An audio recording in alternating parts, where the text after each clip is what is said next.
எடப்பாடி அணியினர் மற்றும் திமுகவின் தேர்தல் அறிக்கை பிரதமருக்கு மனு அளிக்கும் விதமாக இருப்பதாகவும் நிறைவேற்றக்கூடியதாக இல்லை என்றும் மூத்த பத்திரிகையாளர்கள் விமர்சித்துள்ளனர். குறிப்பாக நீட் போன்ற விவகாரங்களில் எடப்பாடி அணியினர் போலியான தேர்தல் வாக்குறுதிகளை அளித்திருப்பதாகவும் அவர்கள் தெரிவித்துள்ளனர். மக்களவைத் தேர்தலை ஒட்டி எடப்பாடி அணியினரும் திமுகவினரும் இன்று அவசரமாக தேர்தல் அறிக்கையை வெளியிட்டனர். ஒரே கதையில் பல திரைப்படங்கள் உருவாவதைப் போல இருவரின் தேர்தல் அறிக்கை இருந்ததாக விமர்சனங்கள் எழுந்துள்ள நிலையில், தேர்தல் அறிக்கை பிரதமருக்கு மனு அளிக்கும் விதமாக இருப்பதாகவும் நிறைவேற்றக்கூடியதாக இல்லை என்றும் மூத்த பத்திரிகையாளர்கள் விமர்சித்துள்ளனர். அதிமுக தேர்தல் அறிக்கை, திமுக தேர்தல் அறிக்கை இன்று வெளியாகிருக்கிறது.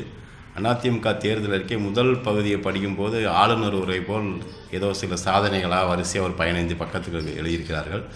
அதற்கு பின்பு அவர்கள் கொடுத்திருக்க வாக்குறுதிகள் அனைத்தும் பிரதமருக்கு கொடுக்குற மனுவின் சாராம்சங்கள் போன்று தான் இருக்கிறதே தவிர, இந்த வாக்குறுதியை இப்படி நிறைவேற்றப் போகிறோம் அப்படின்னு ஒரு குறிப்பாக எதுவுமே இல்லை. அதாவது உதாரணமாக சொல்லணும்னா, நீட் தேர்வில் விலக்கு வாங்குவோம் அப்படின்னு சொல்லியிருக்காங்க. ஓராண்டு விலக்கு நிச்சயமாக ஓராண்டுக்கு நீட்டிக்கப்படும் விலக்கு அப்படிங்கிற போன்ற ஒரு தோற்றம் ஒன்று, ஒரு மாயை ஏற்பட்டு அதை வேற நம்பிக்கிட்டு இருந்து பல சம்பவங்கள் நடந்து மாணவி அனிதா மரணத்துக்கான காரணங்கள் எல்லாமே அதுதான் அப்படிங்கிறது தெரிஞ்சு எல்லாருக்கும் தெரிஞ்சுது.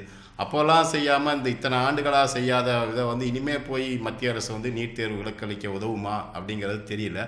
அதே பிஜேபியோட கூட்டணி சேர்ந்துக்கிட்டு நீங்கள் நீட் தேர்வு விலக்கு பெறப்படும் அப்படின்னு சொல்கிறதும், மாநில கல்வியை பொதுப்பட்டியலேருந்து மாநில பட்டியலுக்கு மாற்றிடுவோன்னு சொல்கிறதும் எவ்வளோ தூரம் நம்பிக்கைக்குரியதாக இருக்கும்னு எனக்கு தெரியல. இன்னொன்று, உச்சநீதிமன்றத்தில் தீர்ப்பு இவ்வளோ தூரம் வந்ததுக்கப்புறம் இனிமேல் போய் நீட் தேர்வு விலக்கு பெற முடியுமான்னு தெரியல.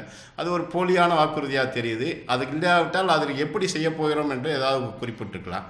இப்போ அதே மாதிரி மாணவர்களின் கல்வி கடன்கள் முழுமையாக ரத்து செய்யப்படுங்கிறாங்க. இதுவும் அகெயின் என்னென்னா, பிஜேபி கவர்மெண்ட் வந்த உடனே தான் கல்வி கடனுக்கு ஷூரிட்டி இல்லாமல் கொடுக்கூடாதுன்னு வங்கிகளை நிர்பந்தம் பண்ணி கல்வி கடனே தமிழ்நாட்டில் குறைஞ்சிருச்சு, ரொம்ப குறைஞ்சிருச்சு. போன ஆட்சியில் கல்வி கடன் இஷ்டத்துக்கு கொடுத்தாங்க காங்கிரஸ் பேரில். இப்போ சுத்தமாக கல்வி கடன்கள் வசூலாக மாட்டேங்குது, பாக்கி வசூலாக மாட்டேங்குன்னு சொல்லி சுத்தமாக பிஜேபி கவர்மெண்ட் நிறுத்திடுச்சு. இப்போ இவங்க கல்வி கடனை நாங்கள் ரத்து செய்ய போகிறோம், அந்த கல்வி கடன்கள் புதுசாக நிறைய கொடுக்க போகிறோன்னு அதே பிஜேபி கூட கூட்டணி சேர்ந்து கொண்டு தேர்தல் அறிக்கையில் அறிவிப்பதுங்கிறது எவ்வளோ தூரம் நம்பகத்தன்மையாக இருக்குங்கிறத யோசிக்க வேண்டியிருக்கு. இப்படி ஒவ்வொரு இதை எடுத்துக்கொண்டாலும் சரி, அதுக்கடுத்து இந்த தேசிய ஊரக வேலை திட்டத்தை 100 நாள்லேருந்து 200 நாளாக உயர்த்த போகிறோம் அப்படின்னு அதுக்கு மத்திய அரசை வலியுறுத்துவோம் அப்படின்னு சொல்லியிருக்கிறாங்க. ஆனால் இருக்கிற 100 நாள் வேலை திட்டத்தையே நீங்கள் முறைகேடாக நடக்குன்னு சொல்லி அதுக்கான நிதியை பூரா முழுமையாக பிஜேபி அரசு நிறுத்திடுச்சு.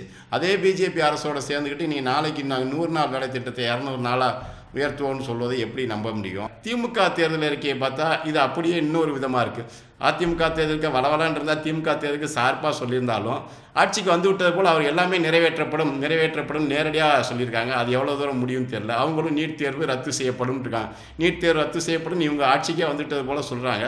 நீட் தேர்வு ரத்து செய்யணும்னா உச்சநீதிமன்றத்தில் ஒப்புக்கொள்ளணும். அதுவும் சொல்லப்போனால் புதுசாக வர மத்திய அரசு கல்வியை மாநில பட்டியலுக்கு மாற்ற வேண்டும். அதன் பின்பு தான் இதெல்லாம் செய்ய முடியும். அதே போல் வருமான வரி விலக்கு உச்சவரம்பை 5 லட்சத்துலேருந்து 8 லட்சமாக்க போகிறோன்னு திமுக வாக்குறுதி கொடுத்துருக்கு. கடந்த முறை நிதியமைச்சராக அவர் சிதம்பரம் இருக்கும்போது 50,000 கூட்டுவதற்கு எவ்வளோ யோசிச்சாருன்னு எல்லாருக்கும் தெரியும். இப்போ திடீர்னு 5 லட்சத்துலேருந்து 8 லட்சமாக உயர்த்தோம்னா அது அந்த வாக்குறுதியில் நம்பக்கூடிய விஷயமா இல்லை. அதே போல் சுங்கவரி நெடுஞ்சாலைகளில், தேசிய நெடுஞ்சாலைகளில், சுங்கவரி சாவடிகளில் சுங்கவரி வசூலுக்கான காலக்கெடு முடிந்த பின்பும் வரி வசூல் செய்கிறார்கள்னு ஒரு குற்றச்சாட்டுக்கு அது ஒரு பெரிய விஷயமா இருக்கிறதுனால அதை தேர்தல் அறிக்கையில் குறிப்பிட்டிருக்காங்க.